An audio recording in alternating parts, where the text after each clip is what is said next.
പോലീസിനോടുള്ള ഒരു ബഹുമാനം, നിയമം സംരക്ഷിക്കാൻ ബാധ്യതപ്പെട്ടവരാണ്, അവരാണ് നമുക്ക് സംരക്ഷണം നൽകുന്നത് എന്ന തരത്തിൽ ആത്മവീര്യമുള്ളൊരു സേനയെ നിർമ്മിച്ചെടുക്കുക, നയിക്കുക എന്ന് പറയുന്നത് ഒരു ആവശ്യമല്ലേ? നമ്മുടെയൊക്കെ ഏറ്റവും അവസാനത്തെയും ആദ്യത്തെയും ആശ്രയമല്ലേ?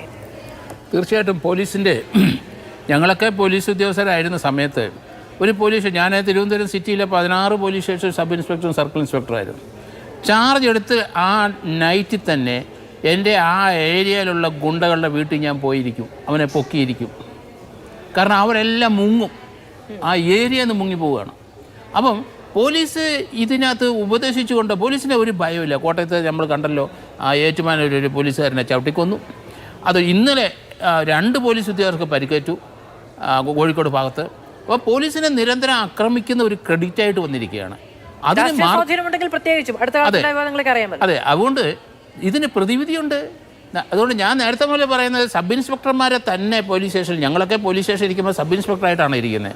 നല്ല ചെറുപ്പമാണ്, ആ മാറ്റവൻ ആയത് കൊണ്ട വന്നാൽ അവനെ നേരിട്ട് അവനെ ഒതുക്കിക്കളയും. അല്പസ്വല്പം കൈകാര്യം ദേഹത്ത് കൈ തൊടുകയും ചെയ്യും.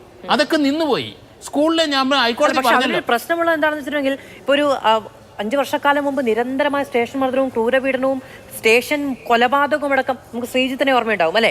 പിടിച്ചുകൊണ്ടുപോയി അടിവേറെ ചവിട്ടി പൊട്ടിച്ച് കൊന്നു കളഞ്ഞൊരു മനുഷ്യൻ. നമുക്ക് മൂന്നാറിലുള്ള രാജ്കുമാറിന്റെ കാര്യം ഓർമ്മയുണ്ട്. ഈ നിരന്തര കാര്യങ്ങൾക്ക് ശേഷമാണ് പരിഷ്കരണം ഉണ്ടായത്. അല്ല, അത് പറഞ്ഞിട്ട് കാര്യമൊന്നുമില്ല. അത് ഇനിയിപ്പം ഇങ്ങനെ ആയാലും ശരി, കസ്റ്റഡിയിലെത്തി ഇനിയും ഉണ്ടാകാം.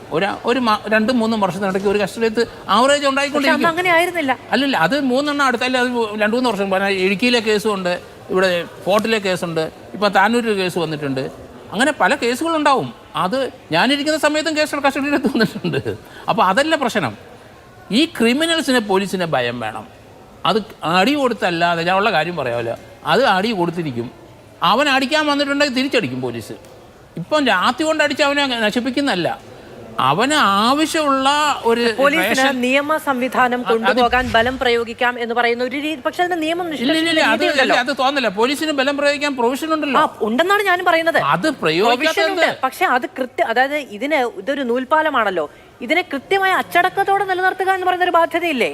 അത് എന്നാന്നറിയോ, പോലീസ് സ്റ്റേഷനിൽ ബേസിക് ആയിട്ട് ഞാൻ കാണുന്ന ഒരു കുഴപ്പം, പോലീസ് സ്റ്റേഷനിലെ ഇപ്പം സ്ട്രെങ്ത് കൂടിയിട്ടുണ്ട്. പലരും SHO ആ ഫോൺ എടുക്കുകയില്ല. അവിടുത്തെ പോലീസുകാരാണ് ഫോൺ എടുക്കുന്നത്. നമ്മളൊന്ന് വിളിച്ചു നോക്കിക്കോളൂ, അവരാരും ഫോൺ എടുക്കില്ല. ഞങ്ങളൊക്കെ ഇരിക്കുമ്പം SI ആയിട്ടും CI ആയിട്ടും DYSP ആയിട്ടും ഇരിക്കുമ്പം ഫോൺ ഞങ്ങളെ എടുക്കുള്ളൂ, വേറെ ആളെ എടുപ്പിക്കില്ല. ആ പോലീസ് സ്റ്റേഷൻ്റെ പരിധിയിലെ പൾസ് അറിയാൻ പറ്റും. അപ്പോൾ ആ CI മാത്രം കൺട്രോൾ ചെയ്യും, അല്ലെങ്കിൽ SI മാത്രം അത് കൺട്രോൾ ചെയ്ത് മുന്നോട്ട് പോകണം.